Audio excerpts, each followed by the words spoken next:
Hello everyone. तो चलिए directly आज के संडे स्पेशल वीडियो को स्टार्ट करते हैं। जैसे आप सभी थंबनेल देख के आए होंगे कि यहाँ पे मैं एक स्ट्रैटेजी बताने वाला हूँ, एक प्राइस एक्शन स्ट्रैटेजी। तो पहले मैं एक स्ट्रैटेजी का मतलब बता देता हूँ। जैसे आपको लगता होगा कि स्ट्रैटेजी मतलब क्या, कि RSI को 30 के ऊपर ब्रेकआउट दिया तो बाय करो, 60 के नीचे ब्रेकडाउन दिया तो सेल करो, या EMA क्रॉसओवर पे बाय करो सेल करो। ये स्ट्रैटेजी नहीं होती। जो एक बिगिनर ट्रेडर होता है ना, वो जब मार्केट में आता है, जब यूट्यूब पे सर्च करता है, तो वो हमेशा एक स्ट्रैटेजी ढूंढता रहता है। कोई ऐसी स्ट्रैटेजी मिल जाए जो रूल बेस्ड हो, कि मुझे बस कुछ थिंकिंग करने की ज़रूरत ना पड़े, स्ट्रैटेजी के रूल के हिसाब से कुछ हुआ तो मैं बाय करूंगा या सेल करूंगा।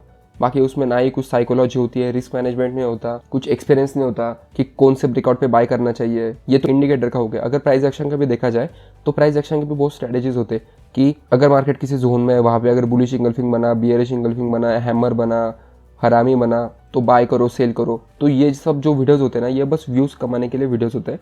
जो रियल स्ट्रैटेजी होती है वो हम खुद डिफाइन करते हैं। कि जैसे अगर यहाँ पे कोई जोन बन रहा है, तो यहाँ पे आने के बाद अगर मार्केट कंसोलिडेशन करता है और एक हैमर के साथ अगर ब्रेकआउट देता है, तो हम बाय करेंगे कि नहीं। ये हमारा पास्ट एक्सपीरियंस बताता है। जैसे मैं अभी नीचे जाके बताऊंगा कि फ्राइडे को मुझे 2 ट्रेड मिले थे, जिसमें एक बार एक हैमर का ब्रेकआउट हुआ था, तो मैंने वो ट्रेड नहीं लिया, क्योंकि मुझे पता है कि जो XUSD अपना गोल्ड वो कैसे बिहेव करता है। हैमर का अगर ब्रेकआउट होता है तो वो ब्रेकआउट फेल हो जाता है। तो उसके बाद क्या हुआ, थोड़ा नीचे आने के बाद एक बिग फैट ग्रीन कैंडल से ब्रेकआउट हुआ, तो वो ब्रेकआउट सक्सेसफुल हुआ। तो ये मैं नीचे जाके बताता हूँ। पहले आप समझ लेना कि यहाँ पे मैं स्ट्रैटेजी ऐसे कुछ पर्टिकुलर स्ट्रैटेजी नहीं बताने वाला हूँ कि ट्रेंड लाइन 10-15 से 3:30 बजे तक लगाओ, ये लगाओ, कुछ टाइम फ्रेम का नहीं बताने वाला हूँ। बस इतना ध्यान रखना है कि हम ट्रेड करेंगे तो 30 मिनट पे, और उसमें भी हम जोन्स ड्रॉ करने वाले 30 मिनट पे। और उसके ऊपर हम 3 टाइप के ट्रेड लेंगे। एक तो ब्रेकआउट ट्रेड, जो ब्रेकआउट ऊपर के साइड हुआ या नीचे के साइड ब्रेकडाउन हुआ। दूसरा मतलब कि ब्रेकआउट ब्रेकडाउन होने के बाद अगर मार्केट थोड़ा नीचे जाके वापस यहाँ आके अगर कुछ डोजी बना रहा है, मैं वापस एक बार बता रहा हूँ कि यहाँ पे हमें कोई हैमर नहीं चाहिए, ऐसा कुछ हैमर नहीं चाहिए, हमें एक चाहिए डोजी। अगर डोजी भी नहीं हुआ, अगर मार्केट ऊपर गया और एक बियरिश इंगल्फिंग बनाया ना, फिर भी हम सेल करेंगे। ये सब मैं आपको बताऊंगा एक बार चार्ट ओपन करने के बाद। मैं बस बता रहा हूँ कि हम 3 प्रकार के ट्रेड करेंगे। एक तो ब्रेकआउट ट्रेड, एक रिटेस्ट ट्रेड, और तीसरा होता है कि ब्रेकआउट फेल्योर का रिटेस्ट ट्रेड। जैसे अगर ये जोन है, अगर मार्केट नीचे से आया, ऊपर गया, ब्रेकआउट हुआ, लेकिन क्या हुआ, मार्केट वापस नीचे आ गया इस जोन के, तो ये ब्रेकआउट फेलियर हो गया। तो ब्रेकआउट फेलियर होने के बाद अगर वापस मार्केट यहाँ जाता है और यहाँ आके अगर कुछ रिजेक्शन शो करता है ना, तो हम यहाँ पे सेल करेंगे। और जो नीचे का लेवल था जहाँ से मार्केट ऊपर आया था, वो हमारा टारगेट रहेगा। तो चलिए हम फ्राइडे का पहले एनालिसिस करते हैं, फिर मैं क्या करूँगा, थर्सडे को जो ट्रेड मिला था उसका मैं वापस एक बार चार्ट ड्रॉ करता हूँ आपके सामने कि हमने जोन्स कैसे ड्रॉ करते हैं। ठीक है, तो आपको समझ आएगा कि जोन कैसे ड्रॉ करने होते हैं। तो जैसे आप यहाँ देख सकते हैं कि मैंने क्या किया, फ्राइडे को हमारा फ्राइडे स्टार्ट होता है यहाँ से। तो यहाँ क्या चल रहा था कि मार्केट ने यहाँ आने के बाद 2 बार रेजिस्टेंस लिया, नीचे आया, ऊपर गया, ब्रेकआउट दिया इस लेवल को, नीचे आया।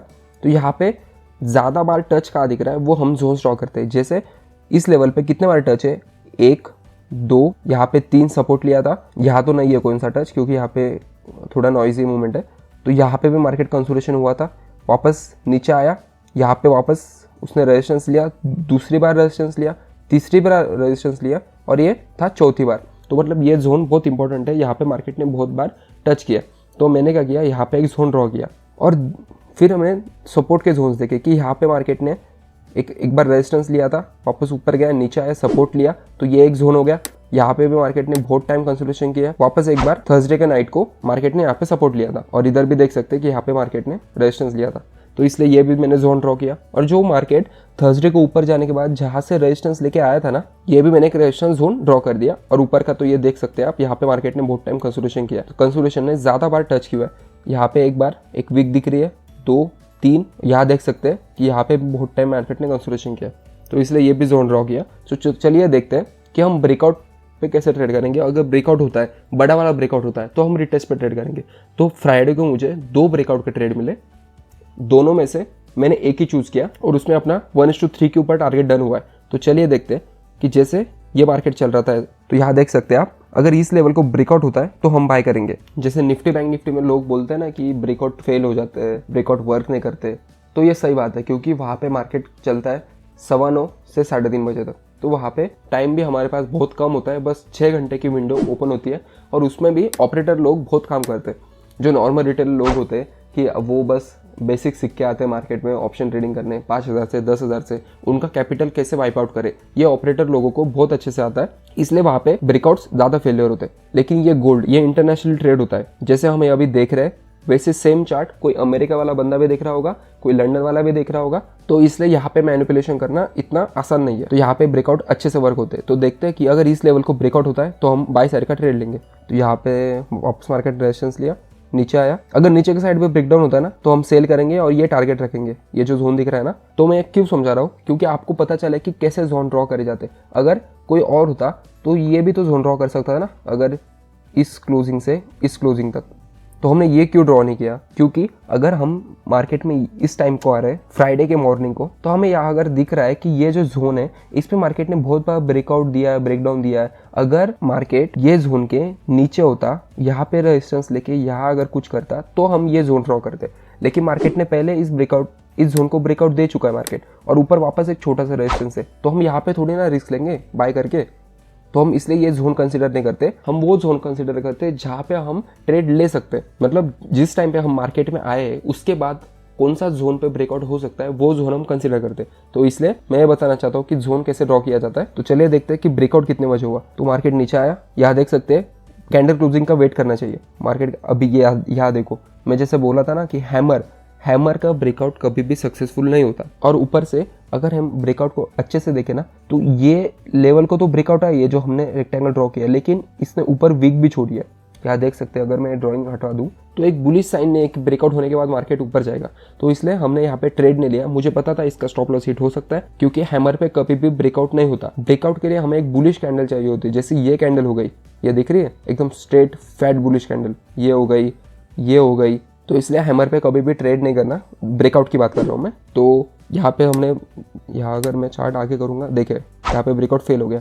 तो यहाँ क्या हुआ, थोड़ी देर बाद मार्केट ने एक अच्छे कैंडल से ब्रेकआउट दिया। यहाँ देख सकते हैं, अगर इस कैंडल का हाई ब्रेक होता है ना तो हम इसके नीचे एसएल रखेंगे, इस कैंडल के लो के नीचे जो ब्रेकआउट होता है उसी कैंडल के लो के नीचे एसएल रखना चाहिए।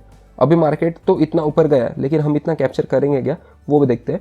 अगर यहाँ पे हमने देखा तो ये 1:2 का ट्रेड है, ठीक है। अभी मेरी बात सुनो, जितना मैंने एक्सपीरियंस गेन किया ना गोल्ड में, मुझे इतना तो समझ आया कि अगर मार्केट कहीं से रेजिस्टेंस लेके आ रहा है, ठीक है, और उसके नीचे कंसोलिडेशन करके अगर ब्रेकआउट देना है ना तो वो जोन ब्रेकआउट होगा और मार्केट उसके ऊपर के जोन को टच करेगा। यही अगर मार्केट नीचे आता और यहाँ कंसोलिडेशन करके यहाँ अगर ब्रेकडाउन देता ना तो मार्केट, ये जो जोन दिख रहा है ये भी मार्केट ब्रेकडाउन दे देता और मार्केट यहाँ इस लेवल तक आ सकता था अगर यहाँ पे मार्केट ब्रेकडाउन देता तो इस तरह हम प्रॉफिट को मैक्सिमाइज भी कर सकते हैं। तो जैसे मैंने आपको बताया कि हम स्ट्रैटेजी में क्या देखने वाले हैं, 30 मिनट का टाइम फ्रेम होना चाहिए। और जिस टाइम हम मार्केट में आ रहे हैं, जैसे आप सुबह 10 बजे उठो, 12 बजे उठो, 1 बजे उठो, हमें बस देखना है कि जहाँ पे मार्केट चल रहा है उसके ऊपर और नीचे कौन से जोन्स बन सकते हैं।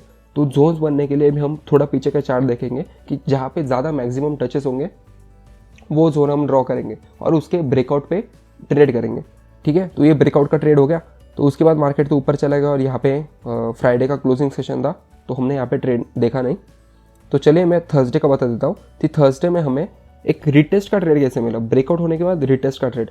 तो अगर हमने ये सारे ड्राइंग्स हटा दिया, अभी जैसे थर्सडे का मॉर्निंग यहाँ से स्टार्ट होता है तो मैं यहाँ पे आ गया और मैंने क्या किया, तो अभी यहाँ पे हम चार्ट ड्रॉ करने वाले हैं कि ये जो जोन है, ये जो प्राइस चल रही है अभी, जिस टाइम पे हम मार्केट में आए थे उसके ऊपर और नीचे कौन से जोन्स बन रहे हैं।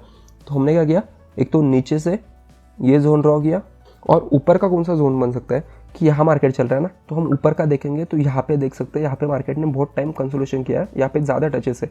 तो हम क्या करेंगे, इस क्लोजिंग से यहाँ तक एक जोन ड्रॉ करेंगे। यहाँ पे परफेक्टली जोन मैच हो रहा है क्योंकि जो नीचे की लाइन है वो इसके क्लोजिंग प्राइस को भी टच हो रही है और इसके क्लोजिंग प्राइस को भी टच हो रही है, और जो अपर की है वो इसके क्लोजिंग को टच हो रही है। तो ऊपर ये रेजिस्टेंस होगा।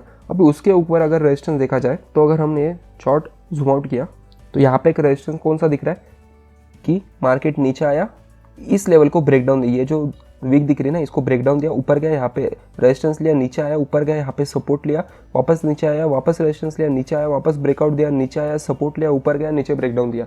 तो ये जोन भी एक इंपॉर्टेंट जोन है 1998 के आसपास। तो देखते हैं कि हमारे जो थर्सडे को ट्रेडिंग लेवल्स है उसके पहले भी 1998 को कोई रेजिस्टेंस जोन है कि नहीं। तो अगर हमने ये चार्ट इधर किया तो यहाँ पे भी देख सकते हैं 1998 के आसपास। तो यहाँ पे भी मार्केट ने पहले सपोर्ट लिया, नीचे आया, वापस एक बार सपोर्ट लिया, ब्रेकडाउन दिया, यहाँ पे वापस एक बार रेजिस्टेंस लिया, ये जो वीक देख सकते हैं आप रेड कलर की, नीचे आया, ब्रेकआउट दिया, सपोर्ट लिया, वापस ऊपर गया, तो ये भी एक जोन ड्रॉ बन सकता है। तो हम क्या करेंगे, यहाँ पे एक छोटा सा जोन ड्रॉ करेंगे, ठीक है। तो अभी देखते हैं कि मार्केट ने कैसे वर्क किया, हमारे लेवल को ब्रेकआउट दिया। अभी मैंने जैसे बताया कि ये ब्रेकआउट कैसे है, एक हैमर दिख रही है आपको, ठीक है, कि नीचे भी वीक है, ऊपर भी वीक है, तो हम डायरेक्ट ब्रेकआउट पे यहाँ पे ट्रेड नहीं करेंगे, तो हम यहाँ पे रिटेस्ट का ट्रेड देखेंगे, या फिर अगर ब्रेकडाउन फेल होता है और वापस अगर अच्छे कैंडल से ब्रेकआउट होता है तो हम बाय करेंगे।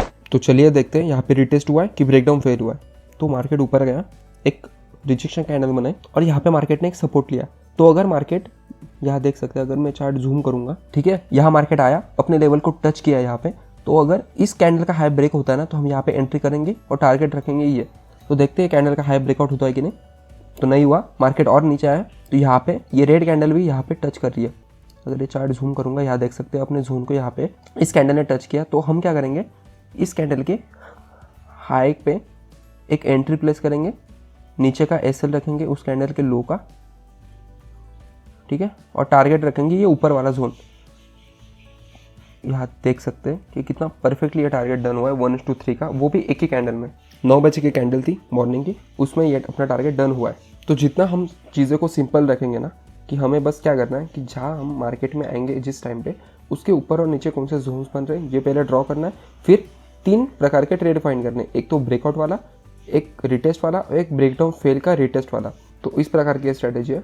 तो ये तो मैंने अभी बेसिक बता दिया। तो देखते हैं कि कल मंडे को किस प्रकार के ट्रेड बनते हैं। मैं तो शॉर्ट अपलोड करूंगा ही, जो मैंने कल के लिए मैं जो जोन्स ड्रॉ करूंगा उसकी मैं एक शॉर्ट अपलोड करूंगा, और टेलीग्राम में जिसकी डिस्क्रिप्शन में लिंक दी है उस ग्रुप में भी मैं एक स्क्रीनशॉट डाल दूंगा मेरे लेवल्स का। चलिए, थैंक यू।